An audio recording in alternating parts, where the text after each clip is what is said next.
if you put the unpolished word vomit version down first, now it's on the page. Now you're not looking at a blank page anymore.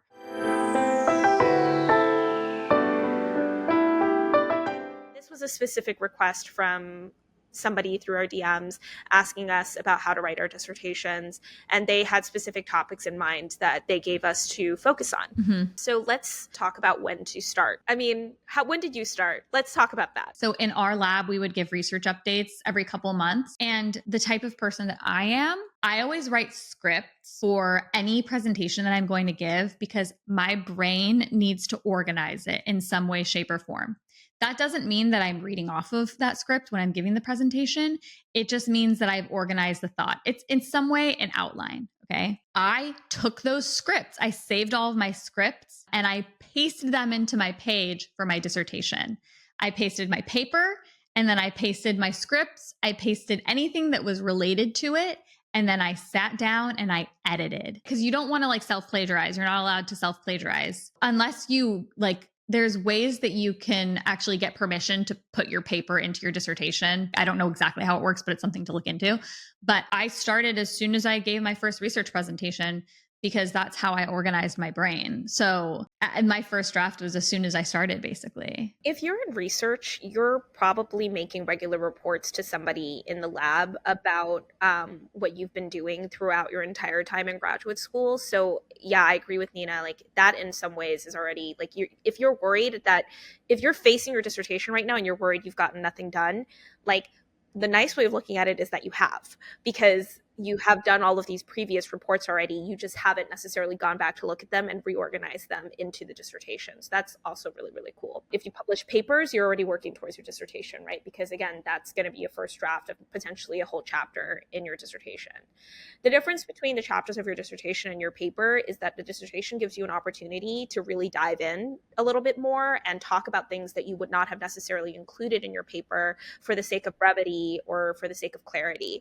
And you get to really have your own voice in a dissertation in a different way that you would in a paper. You can write your dissertation in more of a like, I mean, in my opinion, you can write about it from more of like a personal stance, as opposed to when you're publishing a paper, oftentimes you're doing it in a very like, like, you know, like third person kind of removed, unbiased. I don't really want to influence the reader and what they're thinking kind of way. Right. Yeah. With your dissertation, you can be a little bit more persuasive. You can be like, this is, you know, like you can make certain claims that I feel like you don't necessarily have to be as conservative about, because you have Mm-hmm. access, you have these personal, like you have a personal relationship with your research. You know what I'm saying? You're Mm-hmm. working with these compounds day in and day out. You get to include little tidbits about things that could potentially benefit, you know, somebody else reading it in the group who's trying to reproduce your results and stuff like Mm-hmm. that. That can help you potentially use the earlier drafts that you are publishing in a more formal setting and kind of alter them into the dissertation. You can kind of just relax it a little bit, and maybe that helps you paraphrase, is what I would say. That's kind of what helped me. I would say that though, like if we're talking strictly about when I started writing, I would say that you can write a dissertation in a month probably, but you're going to hate yourself, right? Like how long you set aside to write your dissertation is really about how much you're going to hate yourself doing it. So obviously, like I would say a comfortable amount of time to set aside for your dissertation is anywhere between 3 months to 6 months. I think that's a comfy amount of time. 6 months is the comfiest. And this is writing your entire dissertation. This does not include timing for edits. I'm assuming that it's going to take you 3 to 6 months to get the words down onto the page and make the figures and format things. And then it may take extra time for people to give feedback. Like we can't really give people timing on that because that's going to be different, right? For every professor. Yeah. It depends on you. It depends on how fast you write. It depends on how fast you type too. Because if you don't type fast, then that's a problem. Sorry to our slow typer friends. I think know yourself, know how good you are with computers. Know like if you know, oh, it's going to be a struggle for you to find find all of the information just because you aren't somebody who really uses your computer a lot that way, then set aside extra time for you to figure that stuff out. Like you might spend a day just figuring out Microsoft Word templates because that's not something you're accustomed to using, you know? you might spend a whole day just figuring out how to use Adobe Acrobat Reader or Adobe Reader. Like you are so that you know how to format something in PDF, right? Like Mhm. obviously everybody comes at it from a different level of expertise when it comes to using that kind of software, so like plan for that, okay, and then give yourself the space to learn these new tools to help you with your dissertation writing. So I would say 3 to 6 months. Well, how long did it take you? I think I spent less than six, like a little less than 6 months writing, maybe 5 months. Were you in lab too? I don't remember. Were you teaching? I was teaching. You were teaching. Okay. Yeah. So it depends on what you're doing. Yeah. Like, I'm not writing full time at home, like, then, yeah, it's not gonna happen as quickly, but also, like, I Mhm. wasn't in a rush either, you have to realize. You were, Like, yeah, I you weren't wasn't in a hitting a rush. deadline. Like, Yeah. I knew the amount of time I had to write it, and the way that I am as a person is I fill that time. You know what I say? You're a gas. You expand to the time you have. Exactly. I too am a gas. We're all kinda gases in that way, so, like, Yeah. I feel like if I was given 3 months to do it, I would do it. If I was given 2 months to do it, I would do it. Like, Yeah. and I would be able to do it well. So, like, it's not Mhm. to say that, if you're thinking about how much time, I think comfortable, like, if you wanna be comfortable, give yourself more than 3 months. Yeah. 3 months is, I think, a very tight timeline to do it, and I say 3 months because that's about the time of a quarter, um, Mhm. at least in the UC system. So I Mhm. wouldn't want a quarter to do it, especially if I'm teaching, because that's gonna be stressful. Um, I would want at least 2 quarters, maybe a little bit more than a quarter, just to be really Mhm. comfortable with it. And that also depends on how much you've already organized. Like, Yeah. I had all the material. Something to talk about too is that, like, all of the stuff that I did in my graduate studies was published for the most part, so I had Mhm. already prepared the materials because I Yeah. had already done the work in terms of formatting everything into a paper, so I didn't necessarily need to do a lot of extraneous work. I know a lot of colleagues who didn't publish everything they did in grad school, but they still needed to include it in their dissertation, and Mhm. the, longest amount of time that they spent on their dissertation happened to be on those sections that they didn't necessarily have to previously publish. So they had to make up new figures or make up new and revisit that topic again, having not thought about it before in a way that they had to present it to the outside world. So, like, that's going to feed into the amount of time. So on average, if Yeah. I were to give a number on it, I would say if you're less organized and you have a lot of ground to cover, give yourself 6 months to write your dissertation. That's like, Yeah. you know, you're going to spend probably almost a month of it just figuring out how to work everything out. Like, on, like, Microsoft Yeah. Word, putting down the templates, figuring out what the sections are, making an outline. Like, you're probably going to spend a month just doing that. And then gathering all the information, right? That goes into it. And then spend the next 5 months writing it. Like, I don't know. How Yeah. do you feel? I think that that's super fair. And that's why I'm such an advocate for organizing early because I I wrote mine fast, I would say. Like I was writing a chapter a week is Yeah. how fast I was doing it. So I think I left lab officially, but I had nothing else to do. I was only writing my dissertation and working on our book chapter and my paper too. I was writing my paper, writing our book chapter, and also writing my dissertation all at the same time, but I did it kind of in order. So I started full time writing my dissertation in, I think, April. And I was done by June, like mid June, approximately. Not with edits. I was done writing things, but then I was editing. So I would write it, I would send it to someone to edit, and then I would do my edits and I would like kind of do it like that. Yeah, I mean, I would say that you were probably just shy of 3 months of writing. Just shy of 3 months. Yeah, exactly. So I think, yeah, 3 months at the minimum, probably, because I think And I you're a was fast writer, relatively and fast. you were Yeah. really organized, so, like, Yeah. I'm assuming other people, like, if we're looking at average distribution, I'm just assuming people are less organized than you and potentially type less fast than you and potentially have other things going on, so I would say for probably other people, it's probably gonna be around 3 months just to be Yeah. comfortable. And I mean, That's I fair. don't think I took 6 months, and I don't think I took 5 months, but if I'm gonna be really honest with everybody, I was so burnt out at the end of grad school that I was in recovery, okay? Yeah. And did I write every single day? I sure as hell did not. Did I Yeah. write every opportunity that I could? I absolutely didn't. I also didn't need to because I wasn't Hmm. getting paid, like, I was getting paid to TA, so as long as I was doing my teaching job, like that was the extent of what I was getting paid for. So like it was kind of a nice situation because I Mhm. took time off. Like I did things Yeah. that I wanted to do at home without having to worry about it. I took care of other things that I wanted to do, and I had the luxury of time to do it. Other people might not. Yeah. Oh my gosh. That time I was not burnt out yet. Writing my dissertation burnt me out, is what happened, which is actually like kind Well, of a cautionary well, tale. it was not comfy because that's my perception of it was it wasn't comfy. I cranked out the book chapter, the first awful draft of our book chapter.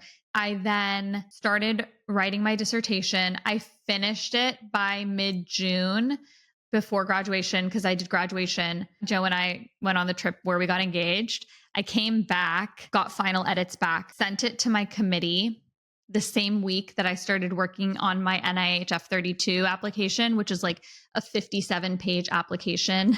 And it was also the same week that I got my paper was accepted with revisions. And so I was doing paper revisions, writing my NIH F32, and also getting edits from my dissertation committee at the time. And so like the actual writing of my dissertation, I did April to June.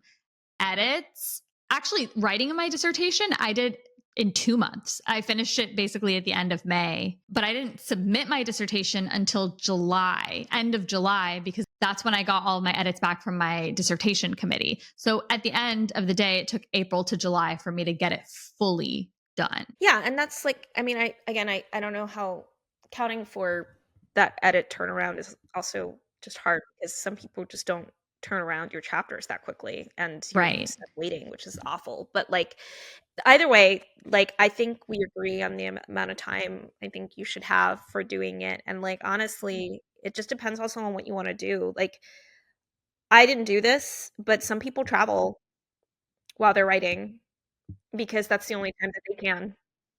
Okay, like, some people will go home and visit family while they write, because that's again, like, you might have been in a situation where you hadn't been home in a long time, and this is a good excuse to go home and spend time with your family. So, like, it's totally up to you and the purview of your PI on what and how you're gonna write your dissertation, and whether or not you're expected to teach. Those things are all gonna matter. I would say that I didn't have like I had a very generous amount of time to do it, so I kind of just filled that space in, and then I just kind of relaxed and you know did what I wanted to do at home. I actually have something else that I want to say that I think is really important. And this is like no shade at all. It's just the reality of the situation. If you are starting a job after you're writing your dissertation, one, please take time off, at least a little bit of time off to just not do anything. I did not do that. And also make sure that when you're starting your job, make sure that they are ready for you to start. You should start when the place that you are working at is prepared, that you have your space, you have your equipment, you have everything that you need to be able to conduct your research. Because if you don't, then you're going to wish that you had just taken that time off. Majorly, the difference between Nina's process and mine is that she did have a deadline. I thought I had a deadline. We can go into whether or not you thought or you Yeah. didn't, and that's a separate conversation. But she felt like she had a deadline to complete things, and so that lit a fire under her ass to really get through her chapters as much as like as quickly as she could. I mean, she also had a vacation plan, and she didn't actually want to. Like the thing about Nina is that she doesn't ever want to be. She will do her best to not have to work while she's on vacation, right? So like there was for some people it wouldn't matter to like they're like okay, I'll do it when I come back. But she really wanted to not have it not be on her mind, and that's the kind of person that she is. Like she doesn't want to have to be thinking about it. So she really wanted to do that for herself and finish everything from the get-go. I didn't have anywhere to be. I didn't have vacation. I knew I was teaching no matter what. So I said, I'm going to chill out. I'm going to just chill out because there's nothing left in lab for me to do anymore. I have a direction. I had figured out at that point the direction I was going in terms of the next step and the next job and when that was going to be. And I was like, I'm not going to stress out about this. I'm not going to force myself to write when I don't want to write. And I still made my deadlines. My PI and I had communicated on kind of like how quickly I should be giving him a chapter to kind of look over. And like he was satisfied with that. So I was like, who am I to force myself into a position where I'm killing myself over, how quickly I'm doing this when I don't need to? So it's really up to your circumstance, but I would say that in general, you have like 5 years of work to cover, if not six. And you want to plan to give yourself some kind of schedule where you're staying on track with your own expectations on when you need to leave and your PI's own expectations. Balance the schedule. Like, if anything, I think it's really important to know when you need to be done by. And you need to plan, you need to make buffer room, because you're not writing until the very last minute of filing, right? You have to stop a few months before that to give your committee a chance to read it. And then they need to approve it. You're assuming that they're going to approve it. But what if they don't like it? Yeah. What if they make you redo it? Dude, I that's mean, that's crazy. that usually doesn't happen, obviously. That happened to someone we knew, actually. Right. That will obviously, like, hopefully that doesn't happen to you, but you should plan for that happening so that you're not like pushing it all the way to the very last minute, because that's stressful if you have a job waiting for you. Usually a job afterwards means that they expect your degree to be conferred by a certain date. So you not meeting that deadline can very well like have ramifications at your job, and you don't want that. You don't want to start your job on that footing. So like always plan more time than you think you need is how I feel about it, cuz you don't want to be late at all. So that's the other piece of advice that I would give about writing. Be on the same page with your PI about the schedule.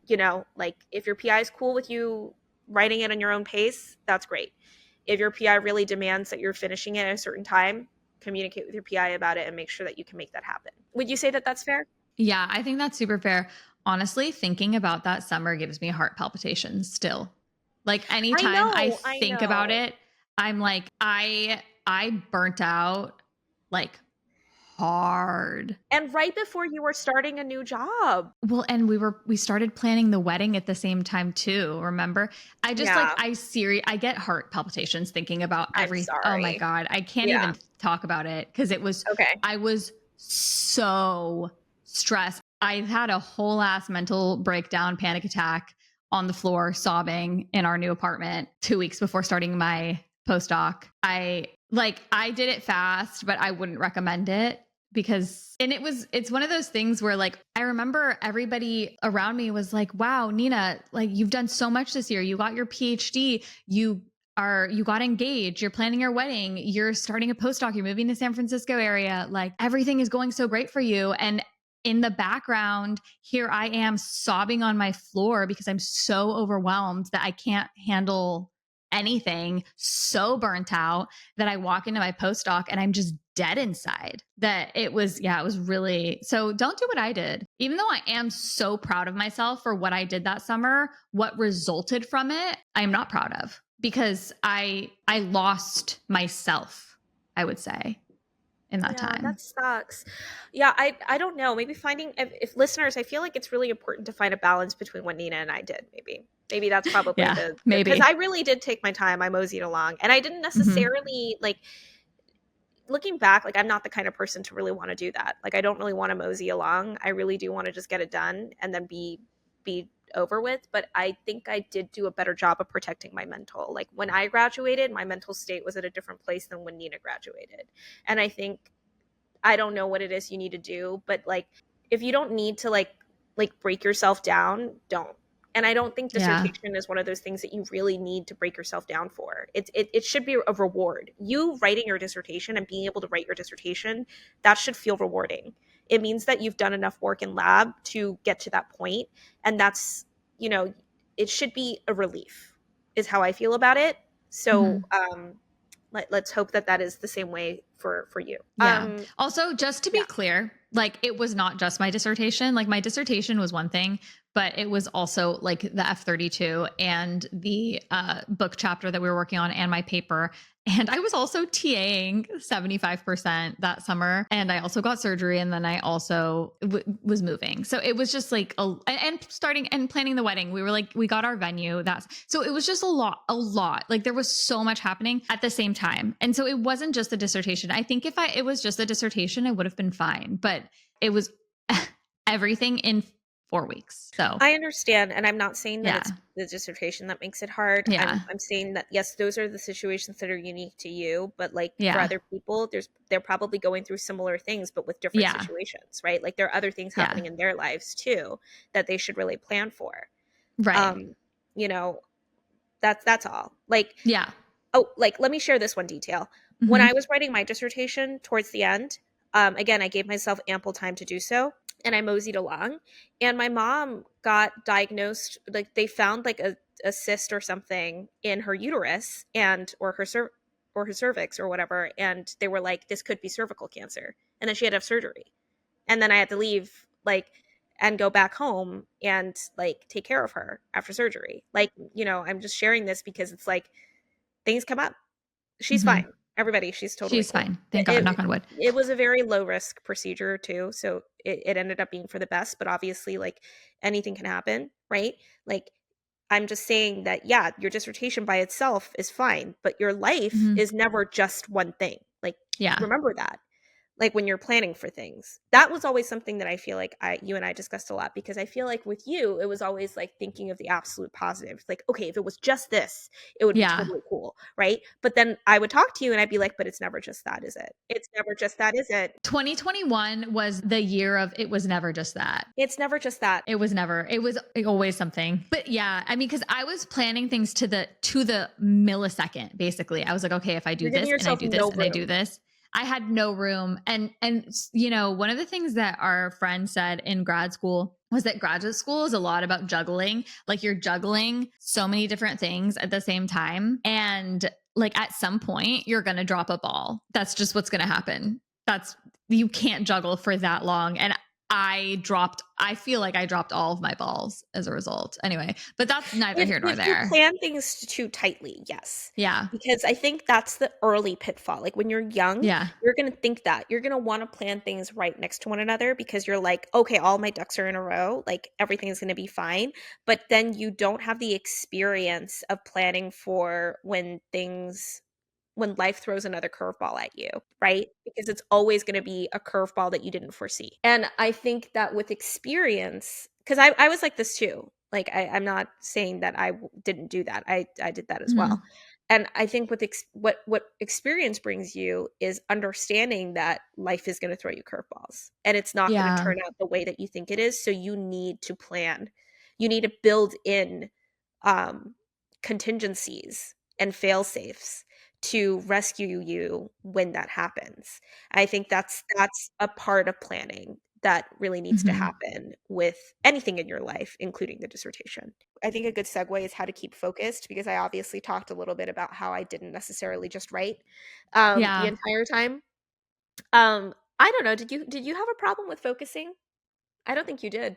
I did not actually because I hyperfixated on it.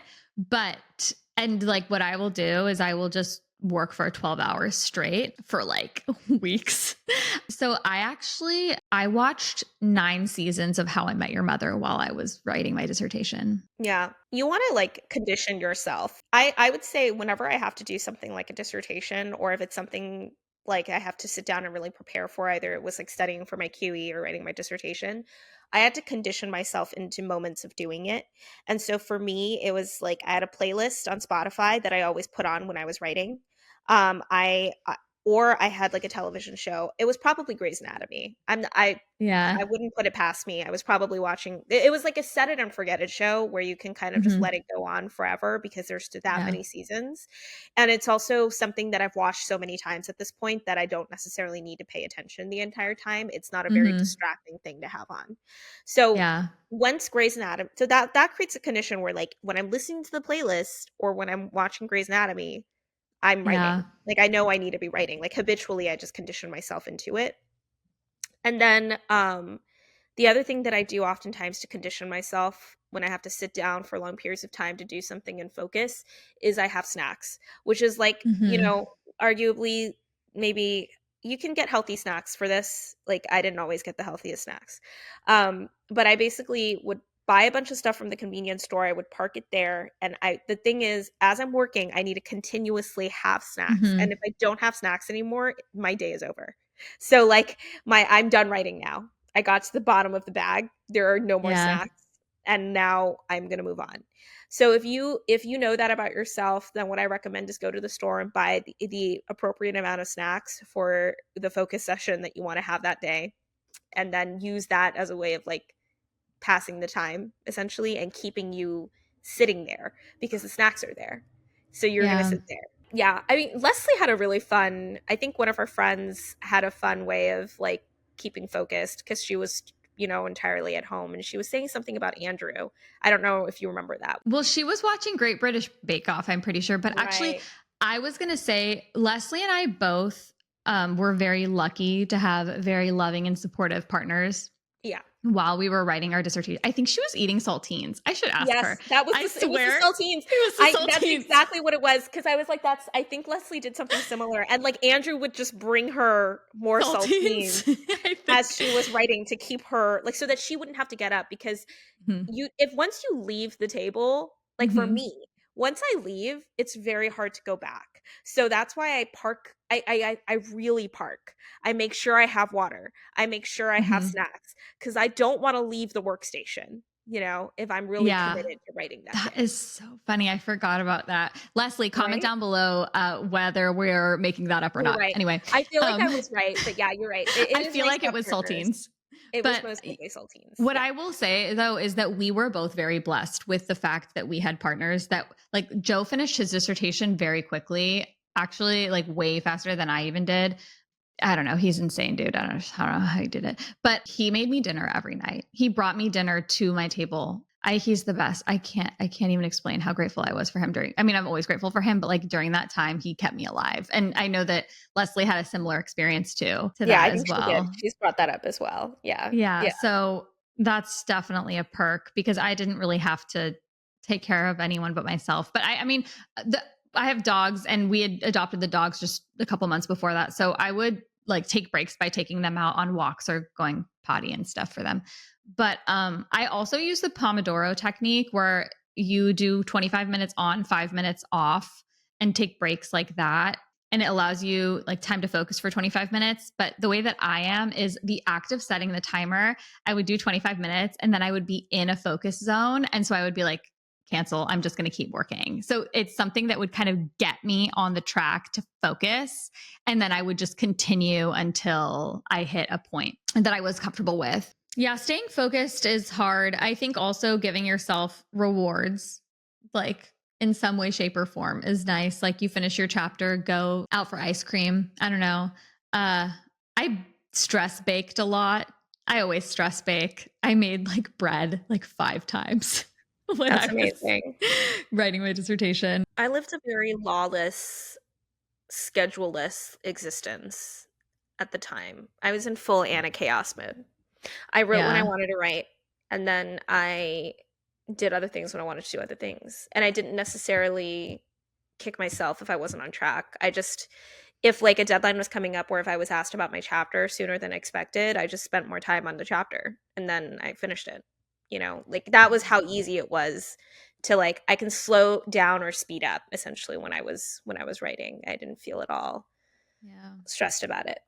So, Dude, yeah, I wrote by the pool. that's nice. Oh yeah, you did write by the pool. I can't do that. I don't like writing in public spaces. It's really distracting Yeah. for me.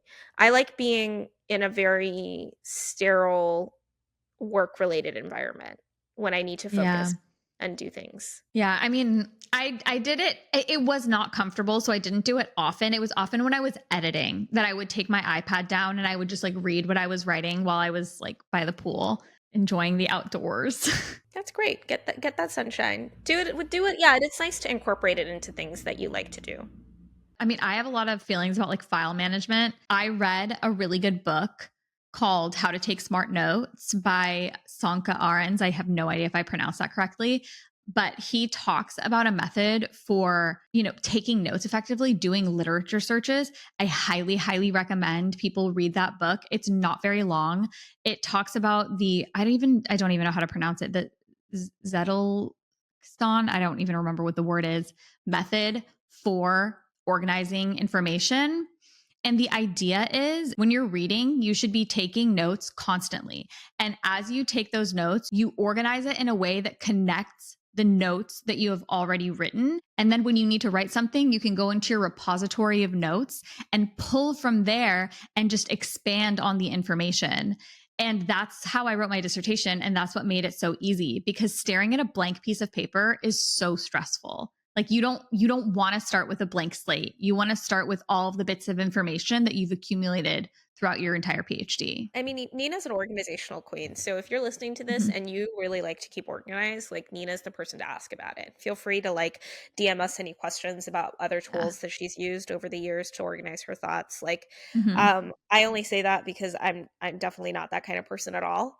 Um, I actually hate using organizational tools because I find that having to spend the time to learn the organizational tool or to investigate it is not it's just not part of my process. Like when I have to do something, I want to do it, and I don't want to spend like it almost sounds like the energy of activation to kind of like what I don't like is sometimes organizational tools can be an excuse for procrastination, and I know that I will fall into that, and I mean, I definitely did too. yeah, and but I at the same time, I think you learn from it, which is good. Like Yeah. if the benefits outweigh the bad, it's always totally fine. But I find that I always feel like it's procrastinating when I'm investigating organizational tool. I'm kind of like how much like at the end of the day, I don't know how much it streamlines my process, but you know what I do know is that it definitely delayed me starting the thing that I needed to do. Yeah, that's definitely fair. And what I found myself in grad school was constantly trying to find the right way to organize everything. And so I was always trying the new thing, trying the new thing. And now I finally have like figured out a system that works for me to keep things organized. And it's because I stopped searching. I stopped looking for new ways to fix my problem. I just settled on the simplest way. I mean, I know that's why like when we were discussing this is why I never believed in utilizing external tools for things. I'm always about how to use the existing toolkit and then Uh-huh. modify it to fit my needs. I Yeah. don't like seeking out niche programs to do something if I can do it already with the existing toolkit here. And it's because Mhm. I don't find a lot of joy in investigating those other techniques, which I feel like you do. Like you like I learning about do. other organizational tools, and that's something that you Yeah. do in your pastime. I hate that. I feel like it's I such a love waste it. of time for me. So Yeah. I end up not doing that, and I do what's like bare bones necessary. And instinctually, like I think you and I are not so different in the way that we organize things, even though you Mhm. have sought out all of those things. I think we all like we converged Uh-huh. because I think we all ended up with the methods that work for us. Like Yeah. that are the more straightforward methods. It's just like you will go through your process to get there and I do my process. And my Yeah. process is always like on the fly. I sit down Mhm. and I'm like I'm going to give something a folder. I like, and what I find is that there's always, I mean, yes, if you talk to computer geeks, it's always like, yes, there is a level of filing that becomes too cumbersome. Like you can overfile Mhm. where you Yes. create too many different files for things for sure. Mhm. But I find with the kind of person that I am, it's always better to overfile a little bit. You can overfile and Interesting. cut back, but it's very hard to like underfile and then recover from the underfiling, in my opinion. That's So fair. I am an overfiler. I will create something and I will have the foresight to be like, oh no, I need another folder for this that's even within this folder. And then I do that. I could talk about data management forever because I think No, that's an I mean, important part of but dissertation. like have a system. Let's start there. Yes, you should be organized. You should have a system. Don't raw dog your organization because that will eat up time. It's not impossible to recover, but it will make the process that much harder. Would you agree? Absolutely. And this is what I want to say. So there are 3 books that I recommend for data management and productivity in grad school. Getting Things Done by David Allen, The of Stress-Free Productivity. It's a little bit outdated in the sense that he talks a lot about like paper management systems because I think it was originally written in 2000. He has edited it since then to kind of talk about digital organizing, but the fundamental first principles of productivity are there. Okay. The second one is How to Take Smart Notes by Sanka Arons. That is the one that is going to tell you about how to organize the information that you accumulate while you're in graduate school. That one's a pretty short book. Highly recommend it.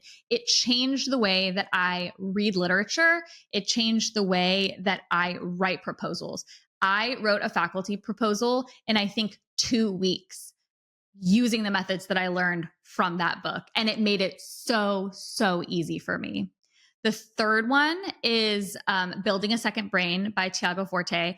And his is mostly talking about the fact that there is so much information that we have at our fingertips now. We have to figure out a way for knowledge management. This is directly correlated to the How to Take Smart Notes book. Building a Second Brain is the idea of your second brain being your computer or your filing system. So creating a knowledge management filing system. And it talks about how to organize your files. And I've implemented his way as well, which is the PARA method. So that stands for projects, areas of focus, references, and archive.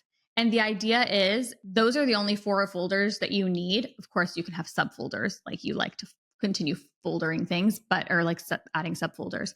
But you have projects that you're working on. You have areas of focus like your health, your finances, your any things that you need documents related to those, like that you focus on in your life.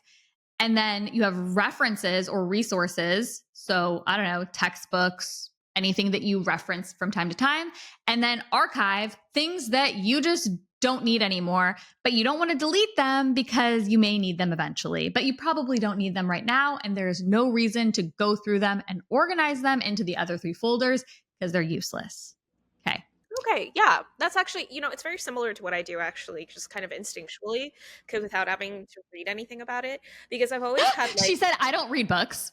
I mean, yeah, I don't. I'm not really, right now, I'm not much of a reader. I don't value minimalism when it comes to Mhm. data management because I know that I'm not working on the level of data that a researcher, like that somebody who's computational is going to have. Mhm. Okay. The amount of files that I generate on a day to day basis doing what I do in my research does not compare to the kind of files that a programmer or a like graphic designer or something else. They're really working with high, like crazy levels of data that they need to organize in an easy and straightforward way. And so for me, I know, like, I have a good idea of how much data I'm going to generate in a given year. Mhm. And then I find a system that works for me. So I think that's something that I've instinctually done. Mhm. Kind of going back to the dissertation aspect, like, some people will claim Mhm. to start writing their dissertation very, very early on. I wasn't that kind of person. I didn't start really working on my dissertation Mhm. until my last year, or start really even thinking about it until my last year. Whereas I know somebody like Nina would start thinking about her dissertation probably much earlier than that and make preparations to do that. I always knew that, I always had dissertation in mind, so I had an organization and stuff like that already taken care of.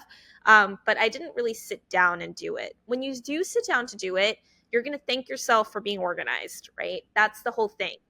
When you do sit down and you're like, I'm opening up my Microsoft Word and I'm putting the first words on the page, you're going to thank yourself for organizing in such a way that you can very easily find something that you want to reference in your dissertation. So whether that's data that you're storing, like actual research data that you're storing, or whether that's old drafts of manuscripts or citations, references, and things like that. Those are the things that are really important to our dissertation writing. Like, you organizing that from year 1 is going to make a really big difference by year 5. So that's, I would say the moral of the story is definitely have a plan for how you're organizing and start as early as you can. Starting earlier means you save more time. So, like, I think Nina, you gave a really, really awesome like breakdown of concrete resources that people can go to if they feel overwhelmed by this process and they just don't really know where to start. Like, or if you want to better your process, go find those books because I think that's going to be really, really helpful. Actually, another thing that I want to say about my dissertation is that I wrote my dissertation on Microsoft OneDrive. Basically, I had it on autosave because that's not something that you want to lose. Okay. You don't want to put that much work into something and then lose all of your information because something crashed. And so I would write on OneDrive with autosave. And at the end of each day, I would save all of the work that I did to a folder. And I had my backups of every chapter because my nightmare was losing everything. That would be an unforeseen setback that your schedule could not afford. Exactly. I could not afford to lose my work. Yeah, you gotta really evaluate, like, how tight of a timeline you're working with and then make the contingencies. I think something that helps with that, especially with really large documents like dissertations, is to have it broken up. Don't write the entire thing in one document. Like, what I did was I had different documents for all my different chapters, and then, I like to do it that way because, number 1, oftentimes you're sending specific chapters out to specific people to review, so you don't want to have to send them the entire thing. Number 2, opening up really large files is really taxing for your computer, and if you have an older computer, it's gonna slow you down just because it's slowing the actual computer down. Um, so if you can divide it up into smaller chunks, that also is really rewarding. Like when I first started, I only had like a few chapters in my dissertation, but what helped me was because they were really long chapters. So I even broke it up even further and did like the intro, and I have one document for the intro and then another document for like the actual like results part of my dissertation, which I also felt was helpful because it gives you like little benchmarks of like, I've completed this. So I'm done with the intro file now. I'm moving on to the research file and stuff like that. So little things like that, I feel like I can trick my brain into feeling like I'm making progress on something. Like whenever you have a really large task in front of you in general, I think it's always like my technique is always to break it up into little pieces. Yeah, that's the best way to do it. That's actually what they talk about in Getting Things Done, The Art of Stress-Free Productivity. I love that book. The thing about me not reading is that whenever I have an idea, I can take full ownership for it. But like, because I haven't ever read it anywhere else. Yeah, that's fair. But yeah, that's my narcissism. It's fine. Like for every chapter, you effectively have to do the same thing. You have to write an intro for them, like with basically in our group, we did like a little lit review as the intro for each chapter. Then you have to write all of your results, make all of your figures, caption all of your figures, and write the SI. And so this is what they talk about in Getting Things Done, the book. Those are the pieces of writing the chapter.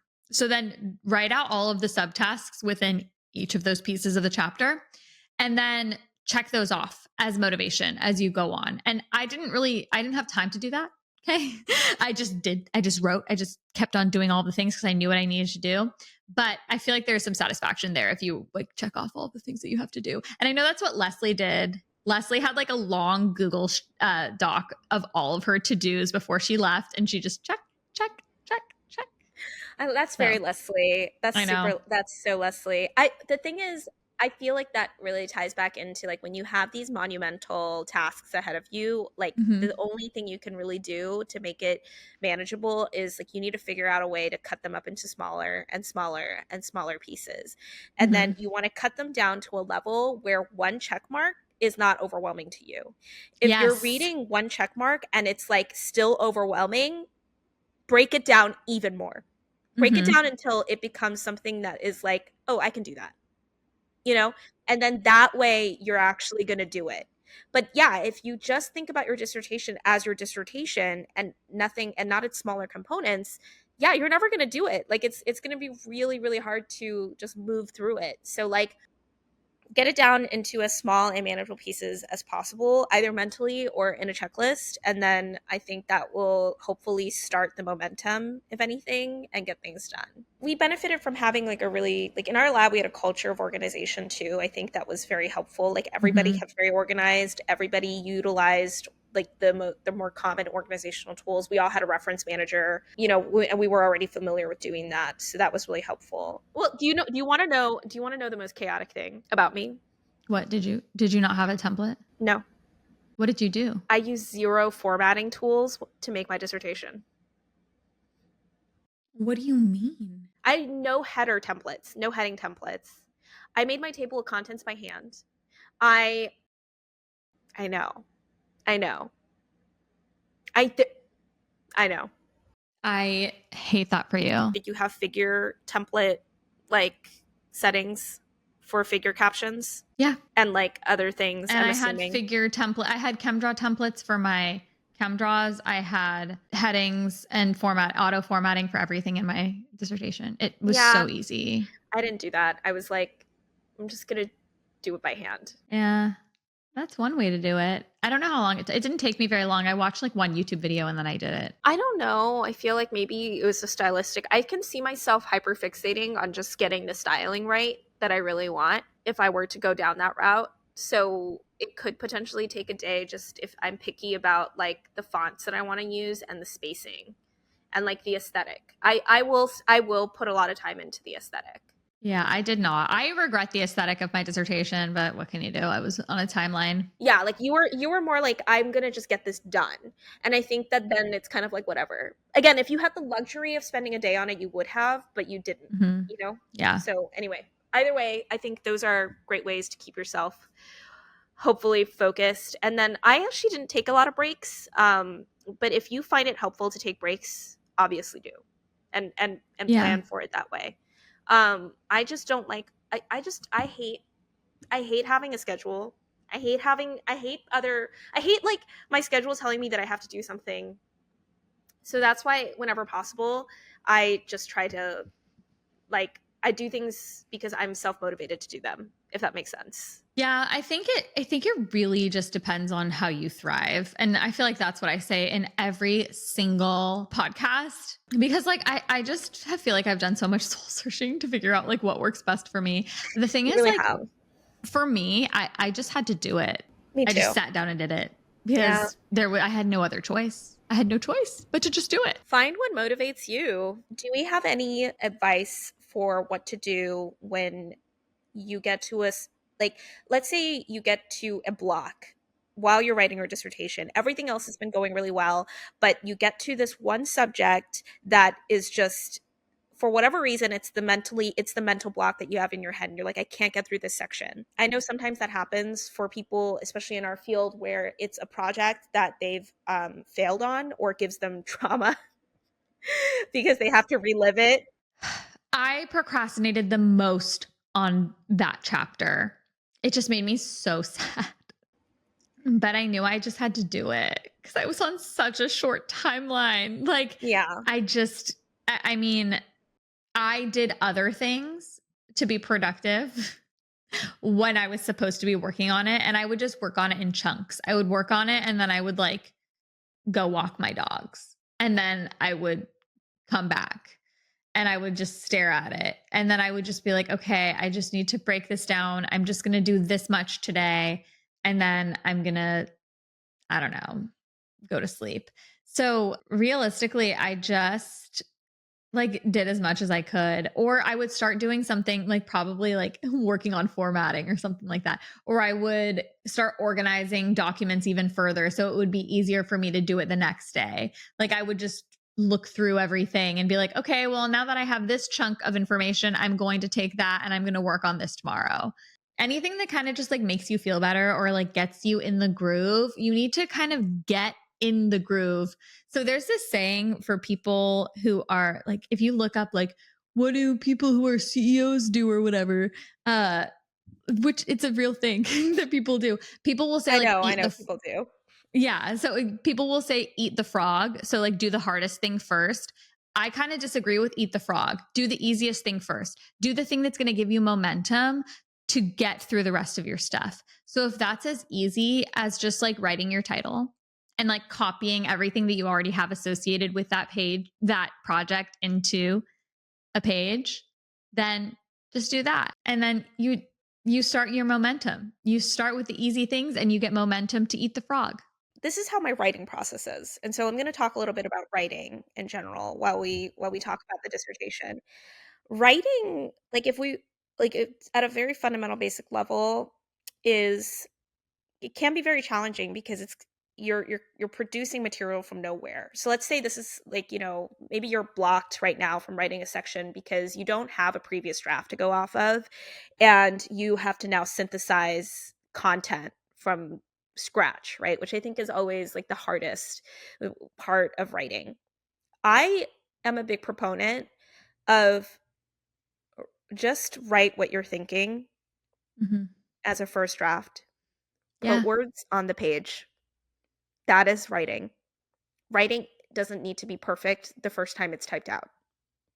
And oftentimes, block happens because you're trying to think of the perfect way to say something.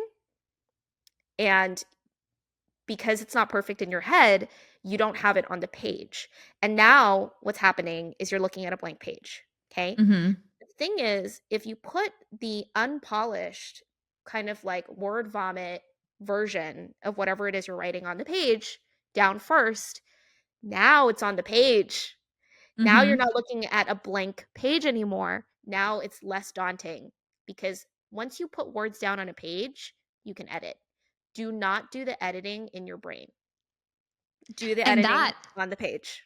and that is the basis of the book How to Take Smart Notes by Sanka Okay. Orens. Here we go. Anyway. I mean, it's so funny because like I have never read this, but I this No, is I know. exactly what I do because like for instance, if you hate your project, right? Like your Yeah. project, you're up to the point right now where your project sucks, right? Mm-hmm. I'll probably just start going instead of writing my dissertation, I'll just start writing how I feel about the project. Now Yeah. it's now it's like I'm writing like a podcast about like a very informal podcast about how I felt about it, or it's like I'm explaining this project to a friend, let's say, Uh-huh. and I'll just be like, this sucks. This was never going to work.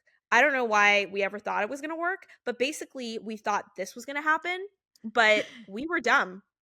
Yeah. That didn't happen. And also, I wasted 5 months of my time doing it. So, great. Like Like and then whatever. I'll just get all of the feelings out on the page and it can be Mm-hmm. like just completely unacademic. It doesn't need to be academic. You're just explaining what Mm-hmm. happened. That's what a dissertation is. The dissertation is talking about what happened.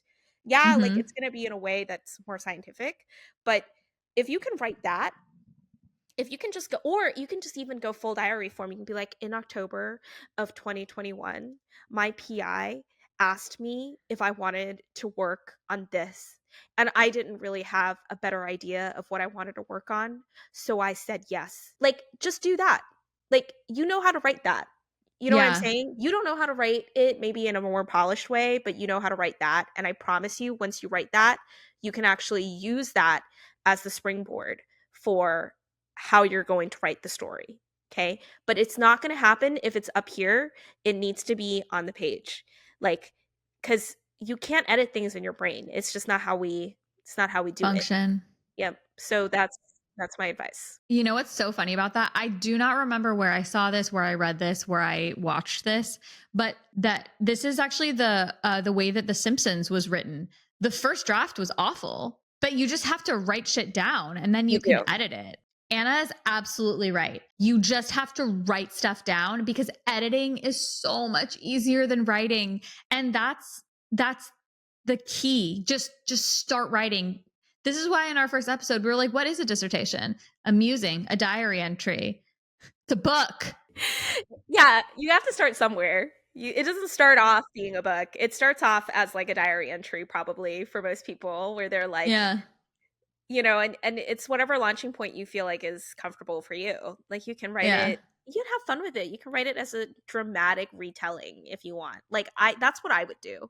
If I was having a really unfun time doing something or writing about something, I'll start thinking, well, what if I wanted to make this into a Hollywood script? How would I write about it now? And then I'll write the most insane thing. But at least I'm putting words down on the page and then I'll be like, look, I'm not showing my PI this. I'm not publishing this, but like it becomes something later that I do publish, which I feel like is very that is the process for me, and it sounds like it's a good process that other people recommend. So that's hopefully, if you're wondering how to get through or how to start or how to do something or write something that you just have no idea where to begin, just do something fun. Yeah. Make life fun for yourself. Make it fun. Make it fun. Yeah, I just remembered, like, so I watched 9 seasons of How I Met Your Mother, but I also listened to Fearless, Taylor's version, on loop for literal hours and hours and hours. It makes you go faster because you're like, I'm on this song again. Shit. Music is really awesome to do it with. I thankfully I've always liked playlists and stuff, so I've always made playlists for myself even before dissertation, so that's helpful. Like Hmm. otherwise, once you start writing your dissertation, you have to sit down and think about what songs are going to really like help with your writing. But I've always had a playlist for writing. And my Hmm. playlist for writing is usually music that it depends on my mood, but I have two playlists. One of them is just lyricless. It's usually like classical music based, like soundtrack music. Soundtrack music in movies is really nice because it's supposed to like, it's created to stimulate a response in your brain, and it's created to stimulate your brain in very specific ways. And I don't like listening to words sometimes or lyrics sometimes because that distracts me from like my internal like monologue. So sometimes it's nice. The Pride and Prejudice 2005 soundtrack is really nice for that because it's a very nice soundtrack. It's really nice to listen to. I also listen to like Hans Zimmer if you want to get really dramatic with it. Although sometimes that can be really intense for like the writing session that day. Whereas the Pride and Prejudice soundtrack is really light and not like overwhelming in your face like horns and stuff like that. And then on the other hand, I have a playlist where it's like the Whitney top Houston. divas from like the 80s and 90s because they understand and can vocalize how I'm feeling in any given moment. And it's like Whitney Houston's I Have Nothing really resonates with me when I'm doing something that I don't really want to do. Or like Celine Dion's It's All Coming Back to Me Now for my dissertation. I'm dead. I can go on and on and on. That's so funny. Amazing. The moral of the story is that when you're starting to write a dissertation, the best advice that Nina and I can give is to set aside the time, understand the amount of time it takes to do it for your schedule and for the expectations that you have and your PI has, and then really sitting down and just doing it. Put words on the page. I feel like that is the biggest moral of the story. It doesn't really matter. You get we offered some really awesome, I think, organizational tools and little tidbits for advice and how to get through some of the harder moments. But nothing's really going to replace putting words on the page. They don't need to be articulate words. They don't need to be amazing from the first draft. But writing is just about that. So if you're doing that, you're doing it right. All right, thank you for joining us on this week's episode of Basically Doctors, where we got to share a little bit about our own experiences in writing a dissertation. If you have any more questions about dissertation writing, or if you really want a deep dive into Nina's large, like just mind bank of organizational tools, feel free to reach out to us in our DMs on Instagram or on Twitter, basically anywhere. We'd love to hear from you. And yeah, see you next time. Bye.